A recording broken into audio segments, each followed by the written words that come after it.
your whole four walls, you would feel kind of enclosed in a little. So, I'm thinking. So yeah, the point is to use these sparingly and to use them in focal areas that create that wow factor. Right. And so you'd build up the space. You would use the wallpaper, and then you'd highlight it with some nice accessories.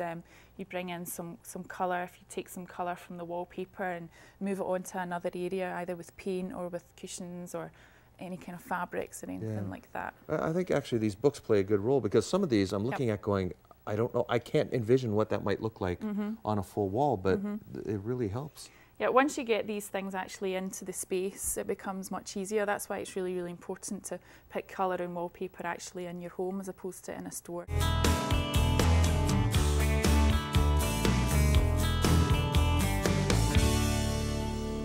Hi, welcome back to Daytime. Well, it's that weird time of year where the holidays are over and you've put stuff away and you might be sitting in, it's cold outside, so you spend a lot of time in the house, and the words that I love to hear from my wife when she goes, and I know when she goes, she's starting to think about decorating. And that's where our good friend Karen Gillan can come in to help us out, to lead us the way, because you are the guru.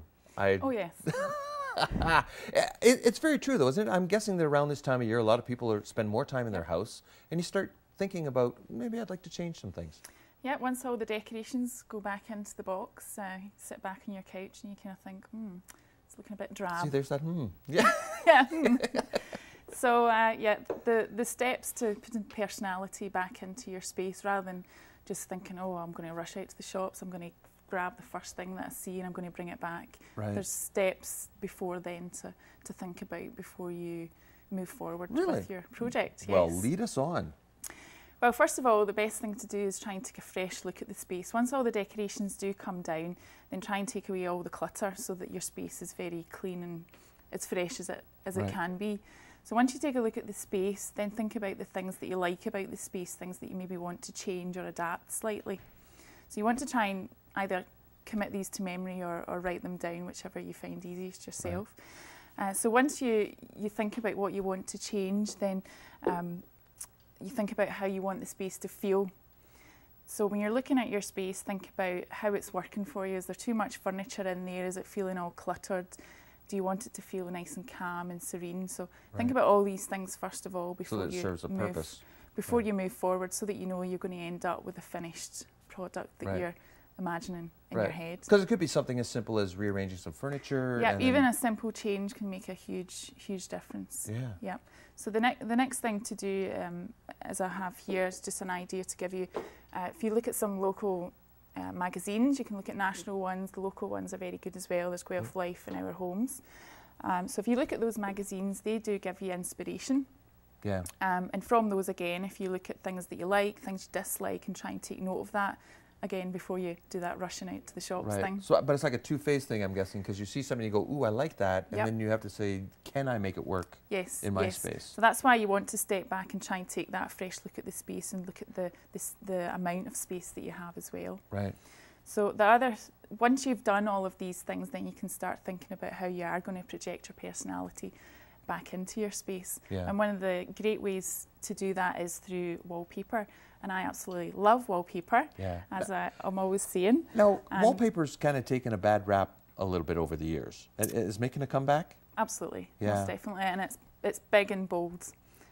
Not using it in every single area of the home, just using it in small focal areas, and it really adds a punch and a kick of personality. Yeah. So to make sure it's your personality, then just make sure that it's one that you absolutely love, because there wouldn't be anything worse than putting up wallpaper and deciding the week after your husband had put it up for you, or you'd paid for someone to have it put up for you, decided you didn't like it. Right. So the best thing to do is to make sure that you really, really love the wallpaper. And here I've got some examples.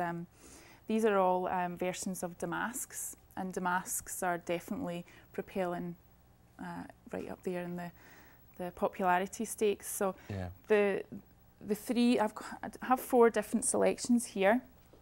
The top 2 here are very traditional, but what's happened with the traditional damask pattern is they've vavoomed it up. They've used different colours and different textures and different ways of printing. So this one has a metallic finish, and it's got that kind of very traditional, very this one's got the neutral background with the metallic finish, just to, as I say, vavoom it up. This one is very matte, so you've got your plain background with your painted finish, and this is from Faro and Ball, so you can coordinate your paint colours directly with this paper. Right. So both of these have been modernised slightly, but the one on the bottom here we have is very, very modern. So we've got the bold damask print in a graphic way, again with the metallic finish. So these are ways that you can use various styles of wallpaper in different ways. Now, and this isn't necessarily something that like your grandmother would put up and 28 years later it would still be sitting there. These are things that you can look as trends and things that can be modified. These are all very modern and very trendy, and they're not your granny's wallpaper. So your granny isn't going to come in and say, that's wallpaper I had in my time. Now, when you meet with people, you obviously come in with supplies like this, and do you spend time with them to try and find out what their personality is? Well, that's the whole thing. The first sort of 4 steps that I just went through briefly there, we go more in depth with those steps, and so the most important thing is for me to listen, and then for me to take on some ideas that you have and just try and expand on them and you know, move them in the right direction. I'm guessing too that I'm sure there's some people out there that almost just need permission to get a little more bold. Yeah. Like, I'm guessing you sit down with people and you see it in them, but they're kind of hesitant. There's all sorts of different clients. Some people just need that little bit of reassurance, whereas other people feel overwhelmed by all the choices that are out there. Yeah. So it's just making people understand that you can narrow down the choices. So I mean, there's all different kinds of people, but every appointment's different. So that's what makes it your personal space, because I'm not projecting just my style onto you. I'm listening to hear what you like, and we're both working together. Now, I keep hearing this term feature wall. Yes. Is that what we're kind of looking at? Yep. If you were to use these kinds of wallpapers on, because it'll look completely different and give you a completely different feel. Right. And then I suppose you could go out, get some fabric and just change your pillow covers, that kind of thing? Yep. The important thing is to try and use what you have, reuse, recycle. Right. So if you have some nice furniture but you're just tired of the fabric that's on there, then there's no reason why you can't have the furniture reupholstered into other, you know, more up-to-date fabrics. Very good. Wow. So here we've got some Faro and Ball colours, and as I say, these coordinate with the wallpapers here. Right. These colours are just gorgeous for I can't believe the range. Up. Yep, and this is just a small range. By the likes of Benjamin Moore, they have 6 books of colour. So to give you an idea, this is why some people feel overwhelmed, because the vast array of colour. But once you start breaking down the colour, you get the right undertones, then eventually you find, you know, the correct colour for your space. Right. Now, and I think because I'm thinking historically what I've done is I tried to pick a colour for my wall and then went from there, and I'm thinking it should have been better to do it the other way. No, the thing I always say, the best thing if you're going to buy new furniture or anything like that, work from the largest elements of the room.